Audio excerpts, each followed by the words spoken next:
वक्फ bill को लेकर देश में लगातार विरोध हो रहा है और अब ये पूरा मामला सुप्रीम कोर्ट पहुंच चुका है और सुनवाई भी शुरू हो गई है। लेकिन जिस तरह से इस मामले में सुप्रीम कोर्ट का रुख नजर आ रहा है, वो कहीं ना कहीं केंद्र सरकार के लिए टेंशन का सबब जरूर बन सकता है। पहली ही सुनवाई में सुप्रीम कोर्ट ने केंद्र सरकार से तीखे सवाल किए हैं। तो चलिए सारी डिटेल आपको बिना देरी के बताते हैं। नमस्कार, आपका अपना कुल्हड़ न्यूज देख रहे हैं आप और मैं हूं आपके साथ साइमा। दरअसल वक्फ संशोधन अधिनियम 2025 की संवैधानिक वैधता को चुनौती देने वाली याचिकाओं की सुनवाई के दौरान सुप्रीम कोर्ट ने केंद्र सरकार से सवाल किया कि क्या अब मुसलमानों को हिंदू धार्मिक ट्रस्टों में शामिल होने की अनुमति दी जाएगी।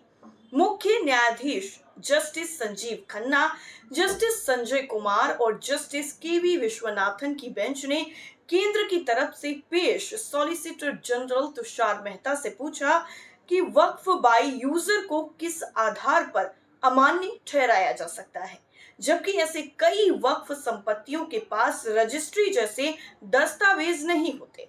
इतना ही नहीं, अदालत ने यह भी कहा है कि फिलहाल वो कोई अंतरिम आदेश पारित नहीं कर रही है। दरअसल मुख्य न्यायाधीश संजीव खन्ना की अध्यक्षता वाली 3 जजों की बेंच ने कहा है कि वक्फ बाय यूजर की व्यवस्था को समाप्त करना एक स्थापित व्यवस्था को पलटना होगा, जिसके गंभीर परिणाम हो सकते हैं। इस दौरान सुप्रीम कोर्ट ने केंद्र सरकार से 3 अहम सवाल पूछे। क्या वक्फ संपत्तियों को डी नोटिफाई किया जा सकता है? जी हाँ, दरअसल सुनवाई के दौरान सुप्रीम कोर्ट ने केंद्र सरकार से वक्फ बाय यूजर की संपत्तियों को लेकर तीखे सवाल किए। कोर्ट ने पूछा कि आप वक्फ बाय यूजर संपत्तियों को कैसे पंजीकृत करेंगे, उनके पास कौन से दस्तावेज होंगे। सीजीआई ने स्पष्ट कहा है कि अगर इन संपत्तियों को डी नोटिफाई किया गया तो ये एक बड़ा मुद्दा बन सकता है। हाँ, कुछ दुरुपयोग की संभावना है, लेकिन कई मामले वास्तविक भी हैं। सुनवाई के दौरान सीजीआई ने solicitor general SG Tushar Mehta से पूछा कि आप अब भी मेरे सवाल का जवाब नहीं दे रहे हैं। क्या वक्फ बाय यूजर को मान्यता दी जाएगी या नहीं? एसजी मेहता ने जवाब दिया कि अगर संपत्ति रजिस्टर्ड है तो वक्फ मानी जाएगी। इस पर सीजीआई ने तीखा रुख अपनाते हुए कहा कि ये तो पहले से ही स्थापित व्यवस्था को पलटना होगा। उन्होंने आगे कहा कि मैंने प्रीवी काउंसिल से लेकर सुप्रीम कोर्ट तक के कई फैसले पढ़े हैं जिनमें वक्फ बाय यूजर को मान्यता दी गई है। आप ये नहीं कह सकते कि सभी ऐसी संपत्तियां फर्जी हैं। कोर्ट ने कहा कि अधिनियम में जो ये शर्त दी गई है कि कलेक्टर की जांच पूरी होने तक संपत्ति को वक्फ नहीं माना जाएगा, उसे प्रभाव में नहीं लाया जा सकता। इस पर सॉलिसिटर जनरल तुषार मेहता ने कहा कि अगर कोई वक्फ की संपत्ति है, जैसे कोई दुकान या कोई मंदिर, तो इसका उपयोग बंद नहीं होगा, बस इसे वक्फ के लाभ नहीं मिलेंगे जब तक निर्णय ना हो जाए। सीजीआई ने सवाल किया कि अगर उपयोग नहीं रुकेगा तो फिर किराया कहां जाएगा? फिर इस तरह की धारा रखने का क्या मतलब? कोर्ट ने केंद्र से पूछा है कि क्या वक्फ बोर्ड और केंद्रीय वक्फ परिषद के सभी सदस्य मुस्लिम होने चाहिए, सिवाय उन अधिकारियों के जो पद के मुताबिक सदस्य हैं। सॉलिसिटर जनरल तुषार मेहता ने इन तीनों बिंदुओं पर दलील देने के लिए समय मांगा है।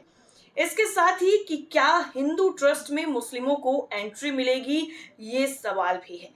दरअसल मीडिया रिपोर्ट्स के मुताबिक कोर्ट में एसजी तुषार मेहता ने कहा है कि मुसलमानों का एक बड़ा वर्ग वक्फ अधिनियम द्वारा शासित नहीं होना चाहता। इसे लेकर सीजीआई ने केंद्र से तीखे अंदाज में पूछा कि क्या आप ये कह रहे हैं कि अब मुसलमानों को भी हिंदू बंदोबस्ती बोर्ड में शामिल किया जाएगा?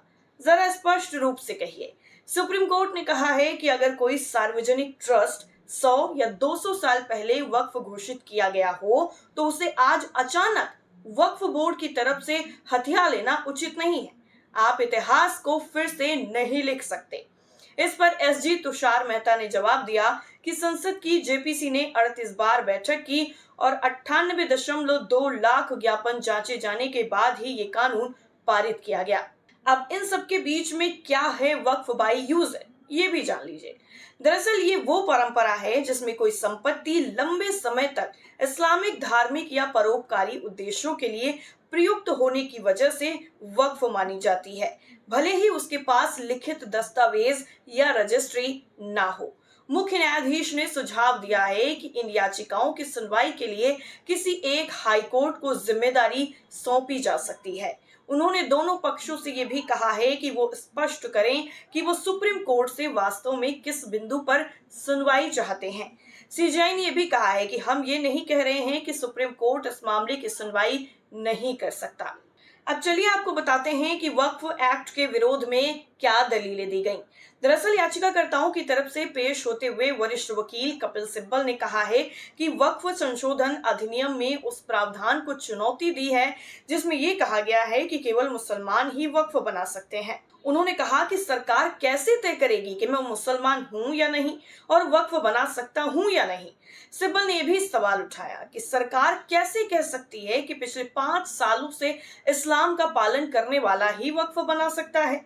सीनियर एडवोकेट अभिषेक मनु सिंघवी ने भी इस कानून के राष्ट्रीय प्रभाव का हवाला देते हुए दलील दी कि इस मामले को हाई कोर्ट नहीं बल्कि सुप्रीम कोर्ट को ही सुनना चाहिए। दरअसल वक्फ एक्ट का विरोध कर रहे याचिकाकर्ताओं की तरफ से पेश हुए एडवोकेट हज़ेफा अहमदी ने भी कहा है कि वक्फ बाय यूजर इस्लाम में एक स्थापित परंपरा है जिसे कानून से नहीं हटाया जा सकता। अब इस मामले में आगे सुप्रीम कोर्ट का क्या रुख होगा ये देखना बेहद ही अहम है, क्योंकि अब पूरे देश में सभी लोगों की निगाहें सुप्रीम कोर्ट पर टिकी हुई हैं। अब देखना ये होगा कि सुप्रीम कोर्ट इस पूरे मामले में क्या कुछ फैसला सुनाता है, और अगर सुप्रीम कोर्ट इस मामले में सुनवाई नहीं करता है और हाई कोर्ट को ये जिम्मेदारी सौंपी जाती है तो हाई कोर्ट इस मामले में क्या कुछ फैसले लेता है और क्या कुछ इसमें आगे की कार्रवाई देखने को मिलेगी। आपको क्या मानना है इस पूरी खबर पर कमेंट करके जरूर बताइए। आपके अपने कुल्हड़ न्यूज को लाइक कीजिए, सब्सक्राइब कीजिए और हाँ, शेयर करना बिल्कुल ना भूलिए। नमस्कार।